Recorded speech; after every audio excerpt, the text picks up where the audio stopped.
Good morning, everyone. Welcome to Talking Horses. Andy Sterling and Paul Verderosa. As we commence, I guess this is week 4 of the Belmont Week. Yeah, I think we're already 4 down. It's hard to, we're 3 getting there, down. yeah. We're beginning the 4th. Kyle already left us. He already had enough. But we're just getting started here, and we're going to head over to Naira Bets. If you're not a member of Naira Bets, no better time than the present. Use the promo code Belmont25. We'll give you a free $25 Belmont bet. That means you got about 2 weeks to do that, as the Belmont Stakes is 2 weeks from tomorrow. And I suddenly have a frog in my throat, and a $200 sign-up match bonus. What else do we have? We have a Saturday contest, $300 buy-in, cash, and seat prizes. You have until 5 o'clock tomorrow today to sign up. It is Friday already.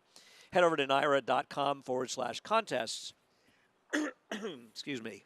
We have a $15 bonus if you bet 75 in Belmont and Santa Anita and you opt in. Win or lose, you'll get $15 back. You. Wow. Kyle's such a nice guy. What else do we have? We have the middle pick 4, races 2, 3, and 6. We'll have pick 4s today. And finally, the show, 12:30 to 1:30 on FS2, 4 to 5:30 finishes up. That 2-hour gap. You can watch the show on YouTube. We will be on with all of your favorite and less favorite people, like all of us. Anyway, race number 1. I think the conversation with race number 1, Paul, has to start with this race here. And it's the race that on April 28th, the first race. And we want to start by showing Graceful getting left, and then we'll finish it up. I want to start with you. Why is it that you've picked against the horses from this race? I kind of feel like that Graceful is at this point who she is. She's run well at this level before, but it's seconds and thirds, and you could argue that Sue Backwell, the track was fair for the most part. The rail was where he wanted to be with her, and I don't know. I've seen enough of her, and in the case of Mooney, I thought she ran the best race. She did create her own trouble at the start of the race, but I thought she ran the best race, and she was the horse that I wanted out of there, out of Noble and Green Enough and Graceful. Yeah, I would put it slightly differently. I think that Graceful is important to note because it's not clear who ran the best race between Mooney and Graceful. At least it's very close, and Graceful getting left the start opens the possibility that Graceful ran the better race. But I agree with something you said. Take a look at Graceful's lifetime PPs. I think it's fair to ask yourself, where did that 59 buyer come from? Suddenly, she gets left in a race, and then she runs a career top buyer by 16 points after getting left. And the first-time starter for Rudy, who didn't get bet at 8-1, ran a 60. And the Rob Atras firster got bet a little bit, ran a 53. And it just feels to me like the number's right, but it doesn't make sense. I'm sure there's nothing wrong with the number itself. It's just not a number I want to be too reliant on to be predictive, especially with a horse like a 3 who's going to be a heavy favorite. So for me, it just opens it up to everybody else, and we've picked the same horse. You can talk about Dark Princess. Yeah, I mean, it did absolutely zero running in that debut. And when you watch the race, just kind of trailed and galloped along, drops now, turf to dirt. The funny thing is, even though that the pedigree does scream turf, the dam broke her maiden on the dirt. So I kind of just felt like in a race where, like you said, it's hard to make heads or tails of Graceful's lifetime effort, highest number, and then Mooney, you don't know second time out what's going to happen there, and Noble and Green Enough. I just wanted a new face and was taking a shot. It looks like a Linda Rice horse that probably needed a trip around the racetrack to get its bearings under her. And like a lot of Linda Rice second-time stars, I think she'll improve as well, and I wanted to play against the horses from the first race on April 28th. Race number 2. You're faced with another heavy favorite, and that's the number 1, Tass. And we'll go back to Colonial Downs a few starts ago to a race I know is near and dear to the heart of Kyle, the Nellie Mae Cox, one of his favorite races every year. And he's had about enough of me, hasn't he? I know she's a 7-year-old, but her first start of the year in a $32,000 claimer that she feels fairly certain to get claim from, she may win, but I don't know, man. I smell a rat. I mean, she is the class of the race, and she's run against better horses, but it's 7 years old. Do you think that she's just realistically spotted now, starting as a 7-year-old, being at this level? I mean, she's run for 40 and run well. At the end of her 5-year-old year, she ran for 40, so I'm not going to argue with that. I mean, I get what you're saying. It just seems like they've had her now for 7 months. Now, she probably spent a lot of it on the farm, I'm assuming. She seems to have come back and started working in mid-March. I don't know. Do I think she's going to? I don't think she's going to be 2-1. That's the thing. Maybe I'm wrong. Maybe she really will be 2-1 in here, and that's probably a very fair price on her. But I'm a little bit skeptical of her.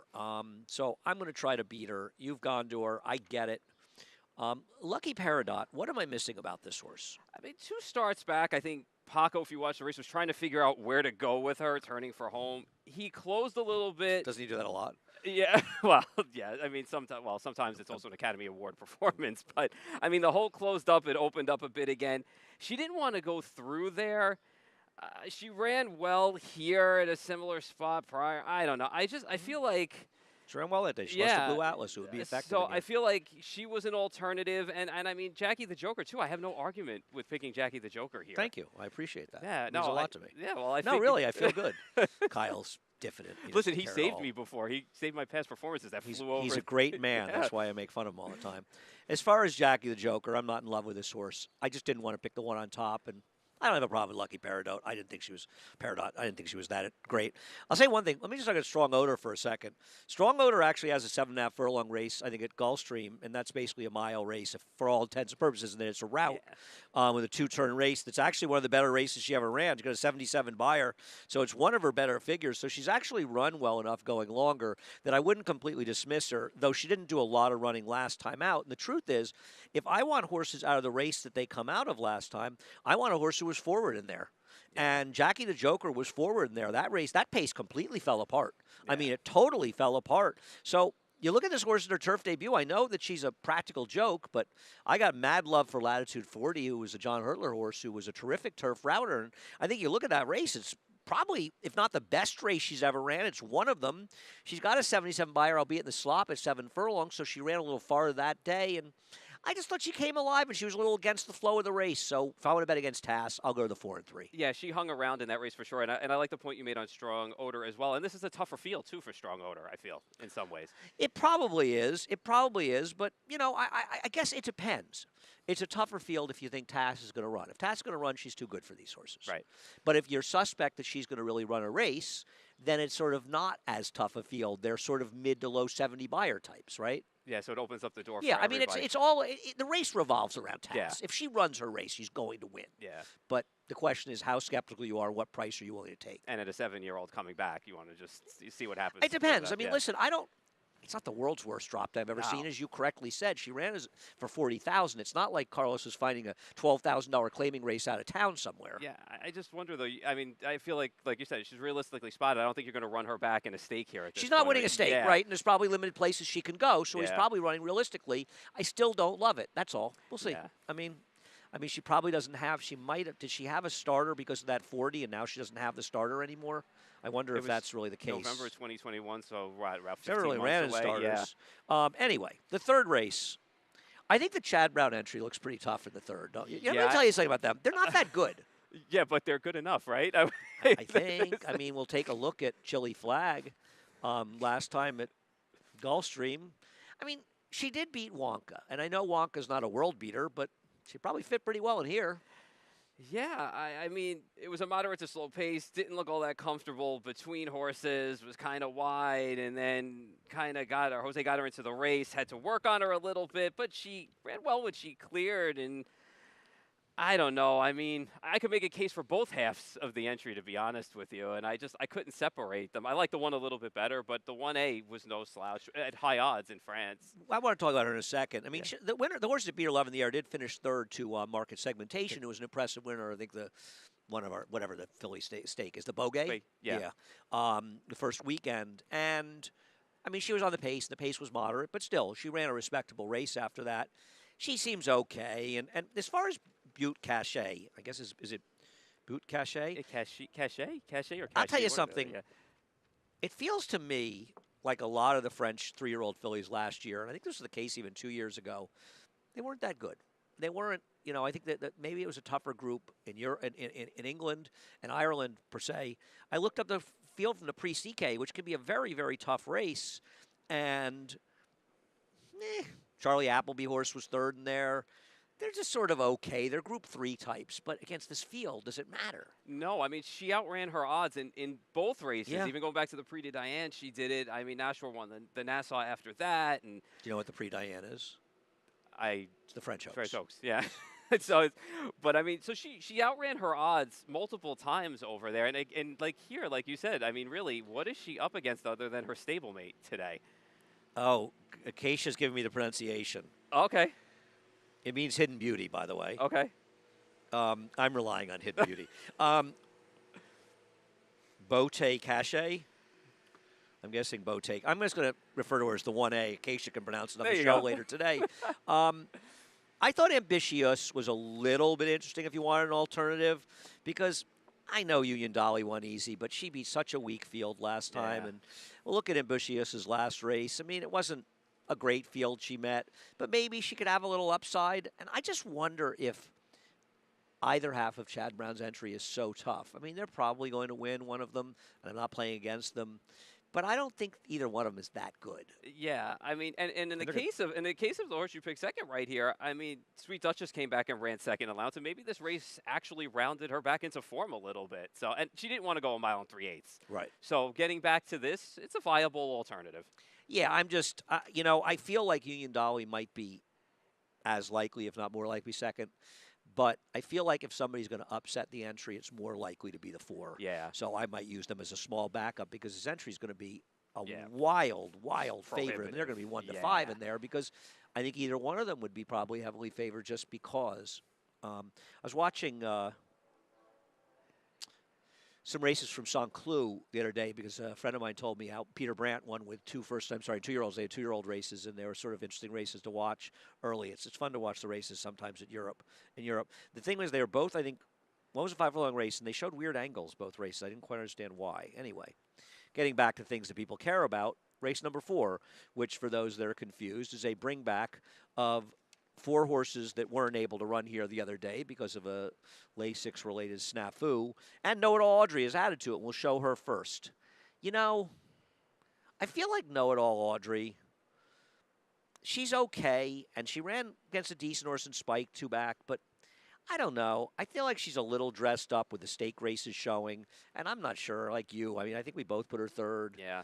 I'm going to try the other 2. I agree. I think she's a little bit dressed up, and especially off the race and the track conditions that day. And, I mean, don't you think that even slightly that Impassable Dawn is a little faster than her? I mean, not by much, but I'm just saying just a little bit. Well, I think inside of Jamie her. Torres is supposed to go. I think that's. Yeah. I mean, I don't think she's. I don't know if she's faster, but I don't think she's significantly slower. And I think if Jamie goes, but I mean, is it really supposed to compromise Know It All Audrey if she ends up stalking? No, not really. But I just kind of feel like I thought there were viable alternatives like you to her in here. I find nothing wrong with what she's done, but with the stakes race, like you said, showing, and she's run well in a couple of the starts. I don't know. I just feel like at a short price, I would rather look elsewhere. We'll show Movie Moxie 2 races back when second to one of my favorite horses, Mozienko, and what was turning into a sloppy track. Why do you like Movie Moxie? I feel like that day with the race we're watching, the track changed that day.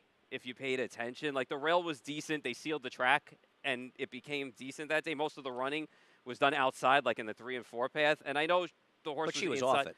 Yeah, she swung wide, and she almost ran down Mozienko that day. So I feel like she didn't run a bad race there. And then last time, I don't know if you'll agree, maybe the rail was dead too, and she spent a lot of time wide. So I feel like she was up against it the last. No, few she spent starts. the last time on the rail, Yeah, and the rail was dead. dead, I yeah. totally agree with you. So I feel like I'm not worried about the inside on that day because Dust Devil, who ran the next race, who's running on Saturday, was in like the 2 path or so and ran very well. So I'm a little bit, I think Kai stayed away from as it got wetter, but I'm not sure that they were. being closer to the paths. But I agree with you about last time. She's on a dead rail, and Yeah. I agree. I'm a fan. But I'll tell you something. I'm not taking Dancing Sophia lightly, and Chris Englehart's barn has been on a tremendous run for a while, and she's kind of indicative of it. I mean, look at how much she has improved since he claimed her 3 races back. She won that race, but I know that they were small fields, and she wasn't beating much. Seahorse Dioro and Run Devil came out of this race to not run particularly well at a reasonably short price. But she's just obliterating these fields. Yeah, I mean, she's handling her business, doing it well, and I like that her figures are going up. Now, I know a couple of starts back, you wanted to be inside, and she was with the track maybe a little bit, but she's beating these fields handily, even when things are not, when the track's not playing, any kind of favoritism. And I think she's doing it well, and her numbers are going up, and I think she's got a shot to win this, no doubt. She's in raging form here, so I'm taking her seriously, and like you, I'm going to try to beat Know It All Audrey in the 4 and 5 were the 2 places I would go. race number 5. Take a break after race number 5. We'll start out with, is it Mauritius? Mauritius? Yeah, Mauritius, I think. I don't know. That's why I'm asking. Yeah. We'll show the horse finishing 3rd in the turf debut for Tom Morley. I think he's a perfectly logical horse. Like you, I picked him 2nd. Yeah, I mean, he broke out a bit. It was kind of his own causing the trouble he had, and he had a little trouble at the top of the stretch, too. But he finished strong, and, you know, 2nd and last place winners came back to win out of this race. 3 other horses ran 2nd. Well, Splendid Summers wins a little bit phony, right? Yeah, I mean, it's a little, yeah, I mean, you can't really. He was 3 to 5 and walked in the front end, and he has absolutely no speed. So I'm not sure that, I don't think it enhanced this race. Yeah. I'm not. So I don't really have a problem, like I said, with him in here, and I don't. I think he's fine today. I don't think he's got really much of a problem today. I think he can run. You know, he could sit just off and come from a few lanes out of it. He could be in front if they want to be aggressive. Yeah. There's really not a lot of speed in here. One thing I don't like. I'm not saying these comments are wrong. I don't know what purpose they serve. 4-5 wide upper, kept on. Yeah. Source was inside the 2-path in the first turn and railed the 2-path in the second turn. Somebody who didn't watch the race, and I think people should always watch races, but you can't expect the people who are going to do it, might see that chart comment and think this horse had a wide trip. This horse did not have a wide trip. There is no Trackus for data on that, but this horse did not lose ground in that race. And that, I think that's an important note. You've taken Penner-Ash, who's probably one of the 2 alternatives. I'll let you talk about Penner-Ash. Yeah, Penner-Ash to me probably needed the race off the October layoff. It's kind of one pace, too, for 3/4 of the race, but kind of comes out of a race where a few horses, you know, repeated or ran their best buyers back, too. The race at Keeneland 2-back, I get that the horse had a good trip in there, too. Kind of hung while making the lead if you watch the race, too. So, but I feel like this horse is going to get first run, or could even be up close if the 3 doesn't want to go. Could be on the lead in here, I guess. So I want to give this horse a shot. Probably will be, man. He'll probably be more aggressive. So Maker's 3 for 13 from what I grabbed, 8 in the money with a 296 ROI. Second off the layoff on the turf at a mile or less, 180 days plus at Naira. So I was willing to give this horse a shot. I'm not sure. I guess this horse, I don't know how they're going to bet this race. I mean, I would think this horse would be, second choice in here, not the favorite. I think they would bet the 3. David has the 3 as the favorite. Yeah, I think. Yeah. Probably. So my problem with this horse, and can obviously win, Maker does not have great numbers first time for a tag. They're not terrible on the turf, but they're not great. I thought this horse was atrocious last time, and that bothers me. I just thought this horse did absolutely no running whatsoever, and saved ground, was hard held in the backstretch, was towards the inside, and was just completely empty when they asked. So that bothered me a little bit. And then the horse drops after that, and it just gave me a queasy feeling that the horse is on the other side of the right side, but doesn't mean he can't win. I'm taking a horse that's got 2 horrendous races since being off a long layoff. Now we'll go back in the time machine to late November of 2021 at Aqueduct when this horse broke his maiden and ran a race that would make him respectable in here. And something's obviously gone badly wrong with him because he had that long layoff and he came back and he didn't do any running. Then he ran against Up to the Mark, who's now a Grade 1 winner. He seems like a promising horse. He's got to be one of the favorites of Manhattan, I would assume, next week. Yeah, I would or think 2 weeks. Yeah, 2 weeks. I mean, from I mean, it's probably going to be a tougher field in that turf, the Grade 1 at Churchill, but he absolutely smashed that field. If he wants a 1.25 miles, he's tough. And then they tried a 1 3/8 with him. He's gelded. He drops. Mott's numbers aren't anything special first time for a tag on turf either. They're a little better than Makers, but barely.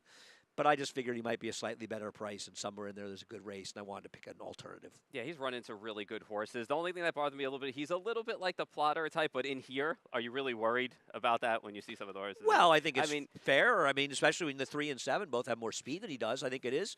I think it's a valid point. Yeah. I mean, if you've got 3 horses and they all have similar odds and one of them is more pace compromised, yeah, you're probably right. It probably does matter. We'll take a break. Paul and I will be back in a quick moment.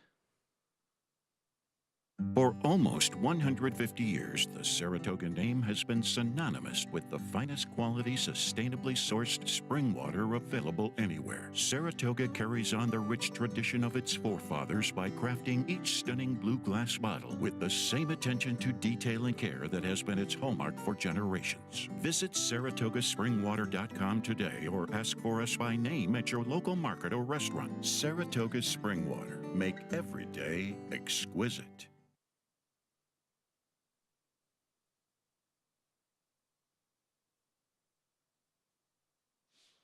Andy Serling, Paul Verderosa on Talking Horses, and I think your top pick in race 6 scratched. Yeah, I scratched into my topic. Yeah, for this race. It's okay. It's okay. It happens. We're going to talk about your horse, but let's talk about mine first because the replays are set up that way. So we'll start with Chess Spectacular here. And I honestly think that this horse was clearly best last time. Yeah. Broke a length and a half slow in this race. Ends up 4 wide on the first turn, 3 to 4 wide on the second turn.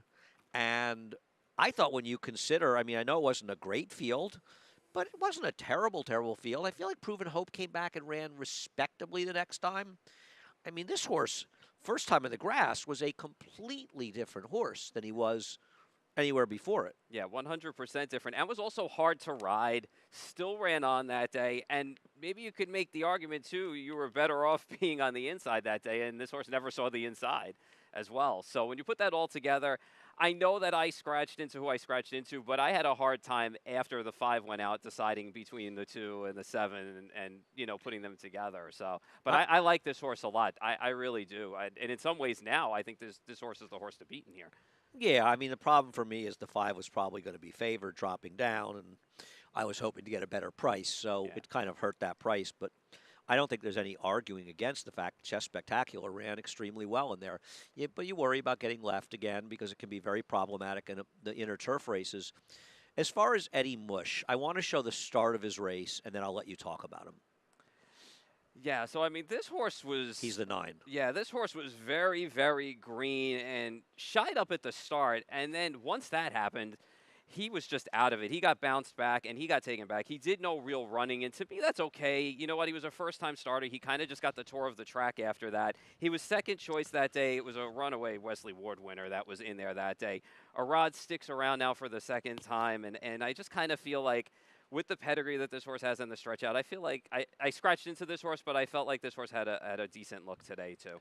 I always worry with Irad, you're never going to get the value you price is gonna- deserve. yeah. I mean, obviously, you're getting a terrific rider, but there's a lot of terrific riders here, and he just cut so much value or price away from your selections.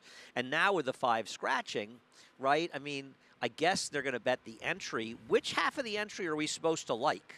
Yeah, and at first I didn't even have them in the top 4, to be honest with you, because I both felt like they were the same horse and they run the same race. Yeah, I mean, I had the 1A a little bit higher. It's Rosario and Pratt, so they're both going to take money. But when did either of these horses, I guess the 1A is the drop down, so you probably prefer the 1A dropping down for maiden special weight races. But what racing has this horse ever done? Yeah, I feel like he didn't do any real racing in any of his races to justify even the drop down here. So it was hard for me to make the entry, even when the 5 was still in the race. The best thing you can say about the entry is you've got 2 horses both having great riders on their backs, but I didn't see anything to like. I wanted to try to make the 8 first time in the turf for Linda Rice off the claim, but off the claim first time turf, she's 1 for 12 and she's 0 for 6 in routes, I believe, or 0 for 6 with maidens in that situation. So they haven't done that well. I just didn't really have anywhere else to go. I mean, maybe my favorite Topic, who hasn't run in the turf for Mark Hennig yet, ran a little bit in the one race at Gulfstream. Yeah, that was the best I could do, was for third, was that horse. Yeah. I just don't know how many options you have. And for me, maybe the entry can win, but I don't know which one of these horses you'd want to take. And it just feels like you end up getting a terrible price and only one of them can win. And I'm not sure which one you want. Yeah, the entry's going to win without me. Yeah, I tend to agree. They're not impossible, obviously.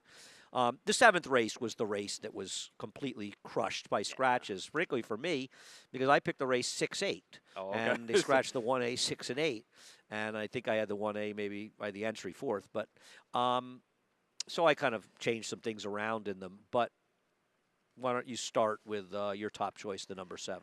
So here's another race where I lost my 3rd and 4th place picks, and then when I looked at the race a second time, I thought, well, now Silippo is out, and then I also lost Bronx Bomber, and then I just looked at No More Talk, and I said to myself, you know what?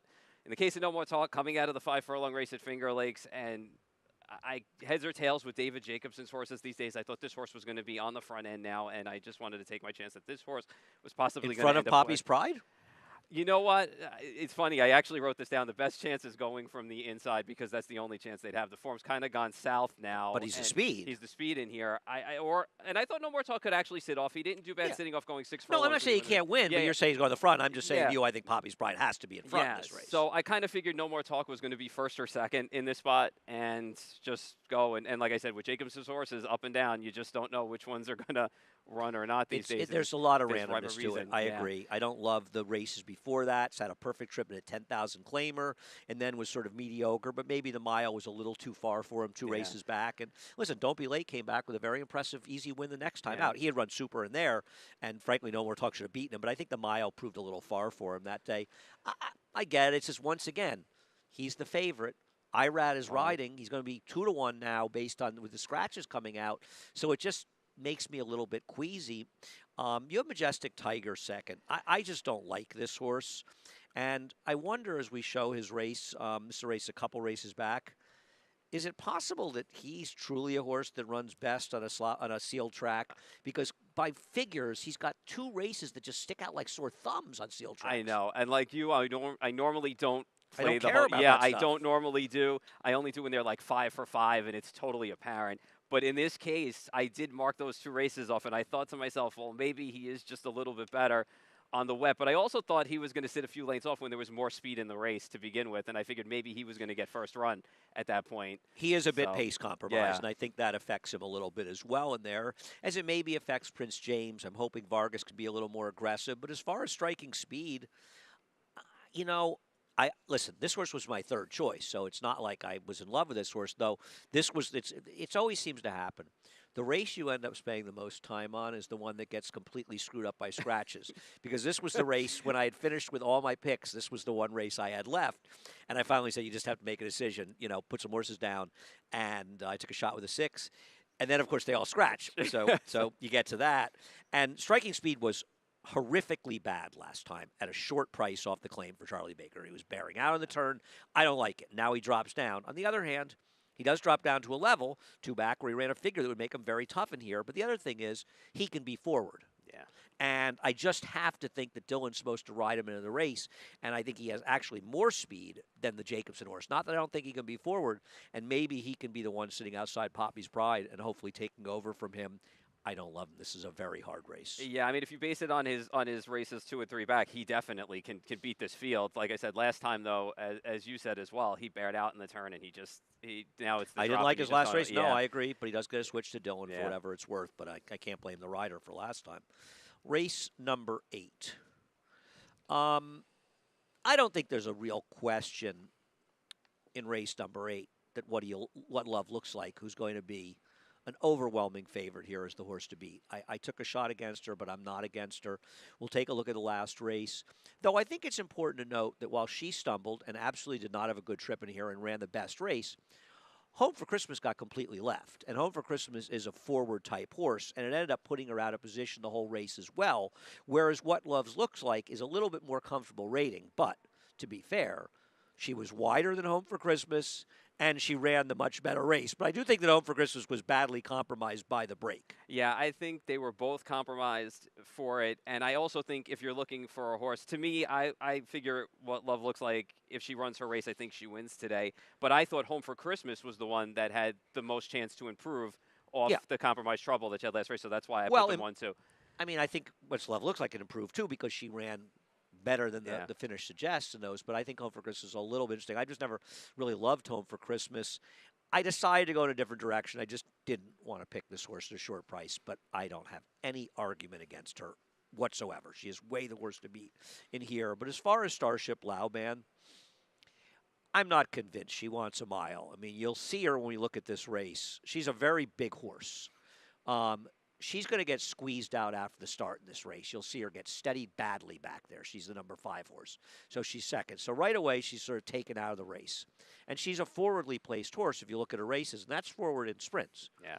And I know this is on turf, but she was a very different horse in the turf than she was on the dirt. She had trouble at the start. This was a race that reasonably held together. I know Dairy Name closed a little, but she wasn't that far off of it, and she's also a horse with some back class. Patria, who finished second, was the speed. And this horse is really rolling down the stretch, and this is not sucking up. This horse is running.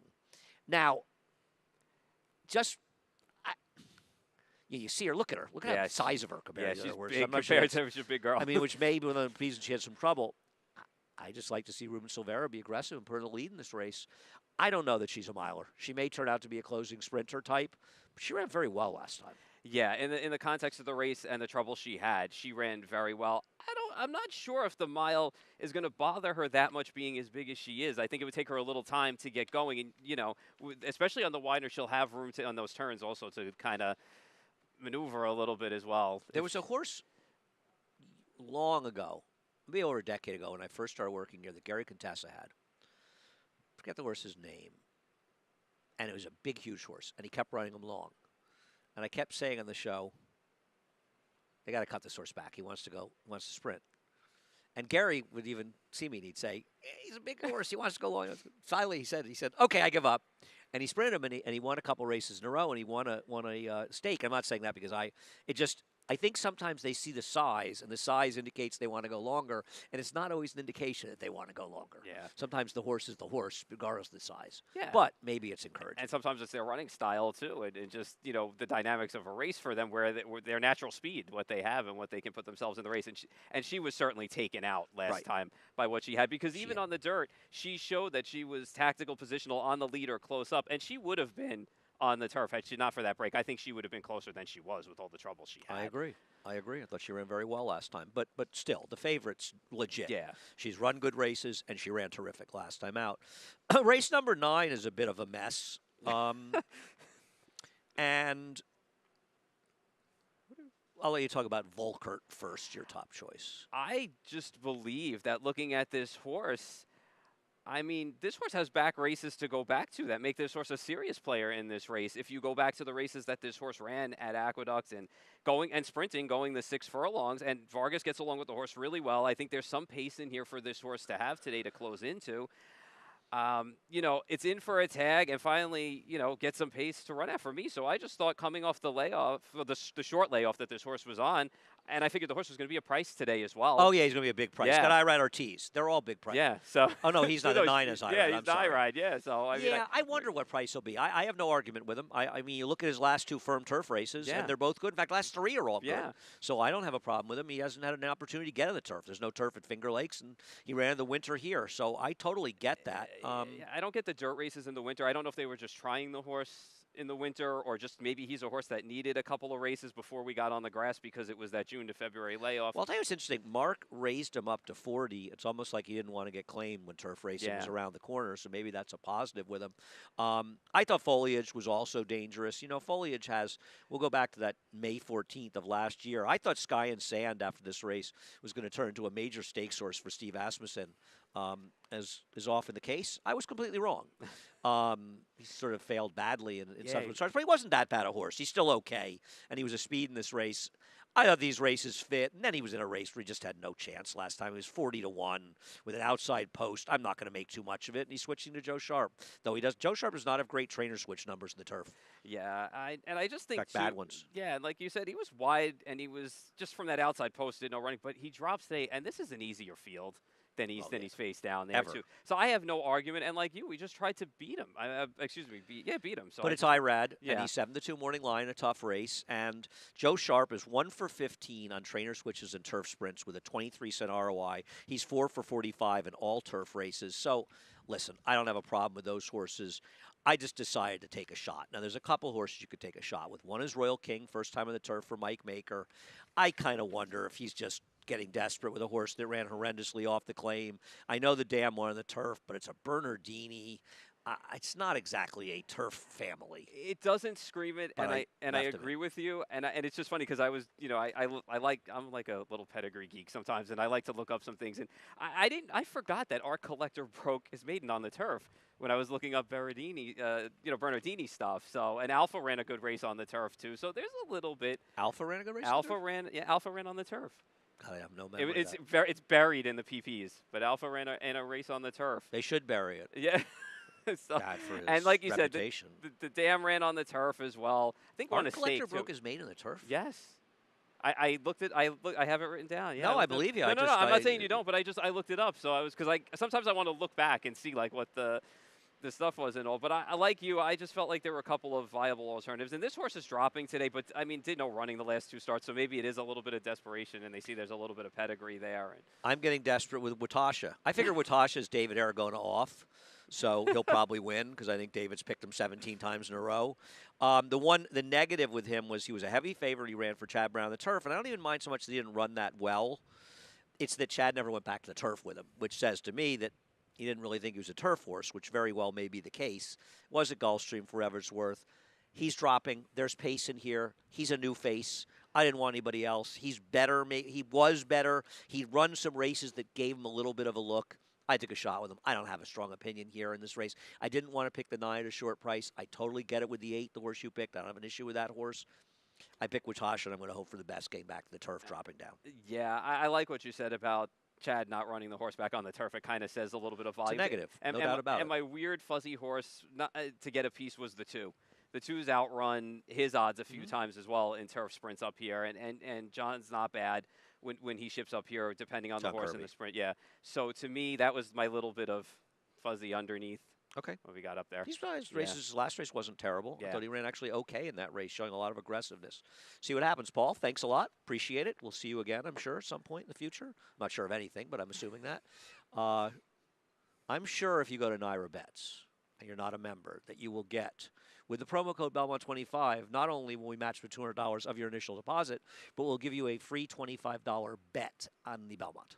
So we're sure of that. So do that if you're not a member. I think that's Secretariat. Yes, it is. We're actually a little bit after the poll, the famous Secretariat poll, or infamous Secretariat poll. It is really amazing how that track record has stood the test. I know we don't run a lot of mile-and-a-half races, but nobody's even come close to it. I mean, barely within 2 seconds of it. Yeah, it's not even a sniff of it. It's, yeah, it was just before. You know, it's funny. I remember when I was a kid growing up, I had a friend in high school.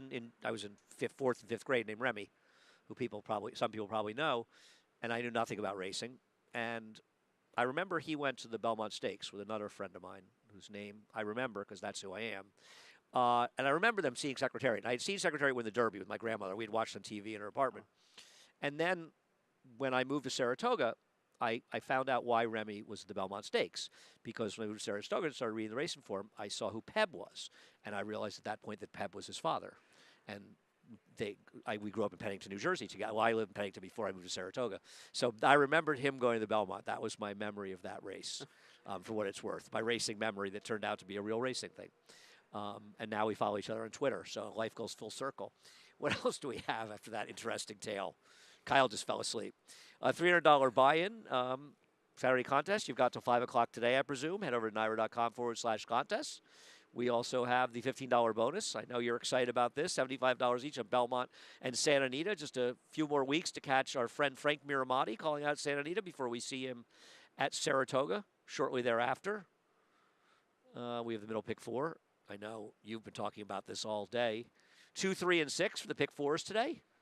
And last but not least, we're on 1230 to 150 on FS2. We're also on Bally's SoCal, I think, in case you get that.